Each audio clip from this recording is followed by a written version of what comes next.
என் தங்கமே, இன்று இந்த அப்பன் உனக்கு பேராபத்தான செய்தியைத்தான் கொண்டு வந்திருக்கிறேன். என் பிள்ளை, சொன்னவுடன் பதற வேண்டாம், பயப்பட வேண்டாம். அதற்கு அவசியமில்லை. அப்பன் சொல்கின்ற விஷயம் உன் வாழ்க்கையில் நடக்கிறதா? உண்மையாகவே இது போன்று ஒரு சூழ்ச்சிகள் நீ இருந்து கொண்டு இருக்கின்றாயா என்று சிந்தித்து பார். நிச்சயமாக உனக்கான நன்மைகள் உன்னை வந்து சேரும்.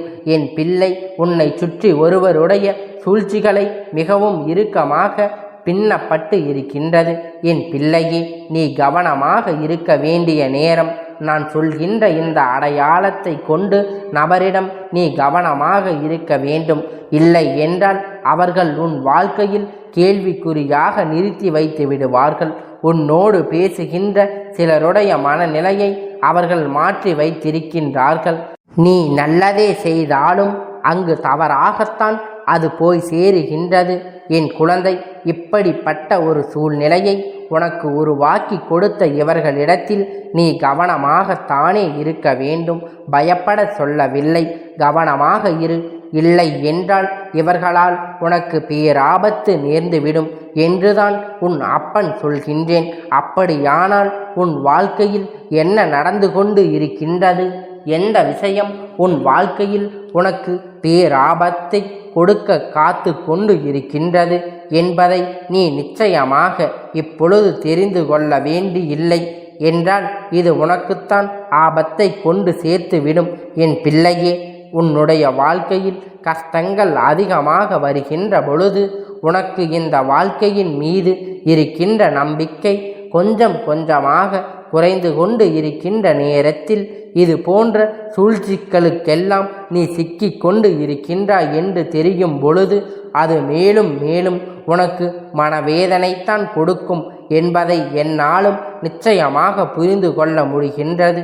என் பிள்ளையே, அப்படி இருக்கின்ற இந்த நேரத்தில் உன் வாழ்க்கையின் மீது உனக்கு இருக்கின்ற நம்பிக்கை இனிமேல் அதிகரிக்க வேண்டும். அதற்கு இந்த சூழ்ச்சி வலைக்குள் இருந்து நீ வெளியில் வர வேண்டும். அப்பன் எல்லாம் தெரிந்துவிட்டு இதற்கான தீர்வினை காண்பித்து கொடுக்க விட்ட பிறகுதான் உன்னிடத்தில் வந்திருக்கிறேன் என்பதை நீ மறந்து விடாதே. என் குழந்தை, நீ செய்கின்ற விஷயங்களை ஒவ்வொன்றிற்கு பின்னாலும் ஏதாவது ஒரு சூழ்ச்சிகள் இருப்பது எப்பொழுதுமே உனக்கு தெரிய வராமல் இருந்து கொண்டு இருக்கின்றது. ஒரு முறை தெரியாமல் இருப்பதால் ஒவ்வொரு முறையும் அது உனக்கு தெரியாமல் இருக்கின்றது என்று அது உன்னுடைய தவறு. ஏனென்றால் எதையுமே நீ சரியாக கவனிக்கவில்லை. உன்னை சுற்றி என்ன நடக்கிறது என்பதை நீ சரியாக புரிந்து கொள்ளவில்லை என்றுதான் அர்த்தம். இத்தனை காலம் கடந்த பிறகும் உன்னுடைய இருப்பவர்களுடைய மனநிலை என்னவென்று தெரிந்து கொள்ளாமல் நீ இருந்து கொண்டு இருந்தால் அது உன்னுடைய தவறுதானே. என் பிள்ளையே, இனியாவது இதையெல்லாம் தெரிந்து கொண்டு இந்த வாழ்க்கையில் உனக்கு என்ன நடந்து கொண்டு இருக்கின்றது என்பதை புரிந்து கொண்டு உன்னுடைய வாழ்க்கையில் சந்தோஷத்தை நீ இனியாவது மீட்டெடுக்க வேண்டும். யாரால் உனக்கு கஷ்டம் வந்திருக்கிறது என்று ஒரு நொடி நீ யோசித்து பார். நிச்சயமாக இந்த வாழ்க்கை உன்னிடத்தில் என்ன சொல்ல வந்திருக்கிறது என்பதை நீ புரிந்து கொள்ள வேண்டும். இந்த அப்பனை சர்வசாதாரணமாக எல்லாம் எப்பொழுதும் ஒன்றை சுமத்துவது கிடையாது. நான் குற்றம் சுமத்துகிறேன் என்றால் அவர்கள் செய்த தவறு 100க்கு 100 உண்மை. இனிமேல் அவர்கள் திருந்த வேண்டிய கால கட்டாயம் இல்லை. இதற்கு மேலும் அவர் திருந்த மாட்டேன், இப்படித்தான் இருப்பேன் என்று சொல்வார்களானால் அவர்கள் தெய்வத்திடமிருந்து தண்டனைகளை பெற வேண்டிய நேரம் வந்துவிட்டது என்று அர்த்தம். என் குழந்தை, இந்த சூழ்நிலையில் உனக்கு கொடுத்திருக்கின்ற ஒரு சில பிரச்சனைகள் உனக்கு சற்றென்று புரிந்து விடுகின்றது. ஆனால் இவர்கள் கொடுத்த பிரச்சனைகள் தான் உன்னால் புரிந்து கொள்ள முடியவில்லை. அதற்கு காரணம் என்ன தெரியுமா? இவர்கள் அவ்வளவு சரியாகவும் தத்ரூபமாகவும் உன் வாழ்க்கையில் நடித்து கொண்டு உன்னிடத்தில் நடமாடிக்கொண்டு இருக்கின்றார்கள். எது வேண்டும் என்று யோசிக்காமல் இந்த வாழ்க்கையில் என்ன நடந்து கொண்டு இருக்கின்றது என்று சிந்திக்காமல் உனக்கு எப்படியாவது கஷ்டங்களை கண்ணீரையும் கொடுக்க வேண்டும் என்று மட்டுமே தான் அவர்கள் யோசித்து கொண்டு இருக்கின்றார்கள். அவர்கள் வாழ்க்கையில் இருக்கின்ற பிரச்சனைகளை பற்றி எல்லாம் அவர்கள் ஒருபோதும் கவலைப்படுவது கிடையாது. ஆனால் உன்னுடைய வாழ்க்கையின் பிரச்சனைகளை கொடுப்பதில் அதிக கவனத்தோடு இருந்து கொண்டு இருக்கின்றார்கள். இவருடைய அடையாளம் என்ன தெரியுமா என் பிள்ளையே? இவர்கள் உன் குடும்பத்தில் இருக்கின்ற ஒரு பெண், அதாவது உன்னுடைய தந்தை வழியில் அவரோடு உடன் பிறந்தவர் அல்லது ஒன்று விட்ட சித்தப்பா பெரியப்பா போன்ற உறவாக இருக்கலாம் ஒருவருடைய குழந்தை. இந்த பெண்தான் மனதுக்குள் ஒரு பொழுதும் நல்ல எண்ணங்களை வளர்த்து கொள்வது கிடையாது. சகினி போல எப்பொழுதும் சண்டைகளை மூட்டிக்கொண்டு இருக்கக்கூடியவர்கள். அது மட்டுமல்ல, உன்னுடைய குடும்பத்தில் இருக்கின்ற ஒற்றுமையை சீர்குலைக்க பல முயற்சிகளை செய்து கொண்டு இருக்கின்றார்கள். எப்பொழுதும் உன்னுடைய இல்லத்திற்குள் வருவது போவதுமாக இருந்து கொண்டு இருக்கின்ற இவர் மனதுக்குள் ஒரு துளி அளவு கூட நல்ல எண்ணமே கிடையாது. அடுத்தவர்கள் வாழ்க்கையை எப்படி கெடுக்க வேண்டும், அடுத்தவர்களை எப்படி அழிக்க வேண்டும், நம்முடைய பிள்ளைகளை விட இவர்களுடைய பிள்ளைகள் சந்தோஷமாக வாழ்ந்துவிடக்கூடாது, இவர்கள்தான் மகிழ்ச்சியாக இருக்க வேண்டும், இவர்கள்தான் நல்ல வசதியாக இருக்க வேண்டும் என்று என் பிள்ளை முதலில் அவர்கள் நினைப்பதை நீ உணர்ந்து யாராவது இப்படி நினைப்பார்களா என்று என் பிள்ளை நீ சொல்வாய்.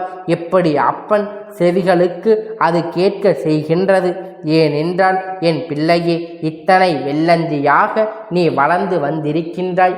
உன் வாழ்க்கையில் நடக்கின்ற பிரச்சனைகள் இதுதான் என்று சொன்ன கூட அது நீ நம்ப மாட்டாய். அது பெரிதாக எடுத்து கொள்ளாமல் அடுத்தவர்களின் மீது உனக்கு அத்தனை நம்பிக்கை, இந்த நம்பிக்கை உன் மீது வைத்திருந்தால் என் பிள்ளை நீ பிழைத்திருப்பாய் என்று உன் வாழ்க்கையில் நீ நினைத்த விஷயங்களை அடைந்திருப்பாய். இத்தனை காலமும் இது போன்றவர்களை நம்பித்தான் நீ உன் வாழ்க்கையை தொலைத்து வந்திருக்கின்றாய் என்பதை முதலில் புரிந்துகொள். உனக்கு வேதனைகளை கொடுக்கவும் மறைமுகமாக இதிலிருந்து கொண்டு உனக்கு கஷ்டங்களை கொடுக்கவும் இவர்கள் நினைத்த விஷயங்கள் பல உண்மையாகவே வெற்றியைத்தான் பெற்றிருக்கின்றது.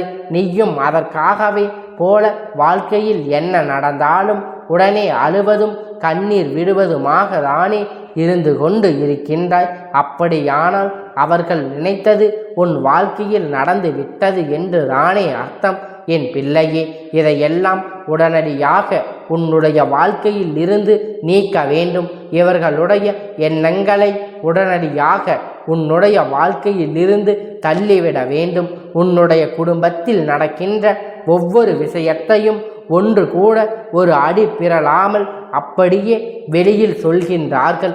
இங்கே நடப்பதை எடுத்து காட்டி சொல்கின்றார்கள். அதுவாவது எந்த காலகட்டத்தில் நல்ல பெயரை வந்துவிடக்கூடாது. நீங்கள் செய்கின்ற நன்மைகளை கூட மறைத்து வைத்து விடுகின்றார்கள். அதையும் அவர்கள் செய்தது போல மற்றவர்களிடத்தில் காட்டிக் கொள்கின்றார்கள். என் பிள்ளையே, இது போன்ற சூழ்ச்சிகளுக்குள் எப்பொழுதுமே சிக்கி தவிப்பதை விட இந்த பக்கம் சொல்லாமல் இருப்பது உனக்கு நல்லது என்பதை முதலில் நீ புரிந்து கொள்ள வேண்டும். என் பிள்ளையின் வாழ்க்கையில் எப்பொழுதுமே அடுத்தவர்கள் கஷ்டங்களை பார்த்து ஒரு நாளும் கேலியும் கிண்டலும் செய்ததக்கூடாது. ஏனென்றால் நாளை இது போன்ற நிலைமை உன்னுடைய வாழ்க்கையில் வரலாம் என்பதை நீ புரிந்து கொண்டால் போதும். பொழுதுமே அடுத்தவர்களின் கஷ்டங்களை பார்த்து ஒரு நாளும் கேலியும் கிண்டலும் செய்யக்கூடாது. ஏனென்றால் நாளை இதே நிலைமை உன்னுடைய வாழ்க்கையில் வரலாம் என்பதை நீ புரிந்து கொண்டால் போதும். சொன்னவுடன் நினைப்பாய், அது எப்படி மாறும், வாழ்க்கையில் அது எல்லாம் எனக்கு பார்த்து கொள்ள தெரியும் என்று நடந்த பிறகு இந்த அப்பன் என்னை நீ தேடி ஓடி வருவாய் அல்லவா? அப்பொழுதுதான் உனக்கு புரியும் என்றால் யாராலும் உன்னை எதுவும் செய்துவிட முடியாது. என் பிள்ளையே, இந்த அப்பன் இன்று உனக்கு தரப்போகின்ற வாக்கு உன் வாழ்க்கையை மாற்றப் போகின்றது என்றால் அதை நீ கேட்காமல் விட்டு விடுவாயா? அப்படித்தான் இந்த துரோகத்தை இனிமேல் இல்லத்துக்குள் அனுமதிக்காதே. தேவையில்லாத விஷயங்களை இவர்களிடத்தில் பகிர்ந்து கொள்ளாதே. எந்த விஷயத்தை துருவி துருவி கேட்டாலும் அப்படியே நீ சுதாரித்து கொள். நிச்சயமாக இது உன் வாழ்க்கையில் நல்ல நிலையை கொண்டு வந்துவிடும். என் தங்கமே, இந்த அப்பனுடைய ஆசீர்வாதம் உனக்கு என்றென்றைக்கும் முழுமையாக கிடைத்து கொண்டே இருக்கும். கந்தா போற்றி, கடம்பா போற்றி, கதிர்வேலா போற்றி, ஆறுபடை வீடு கொண்ட முருகா போற்றி.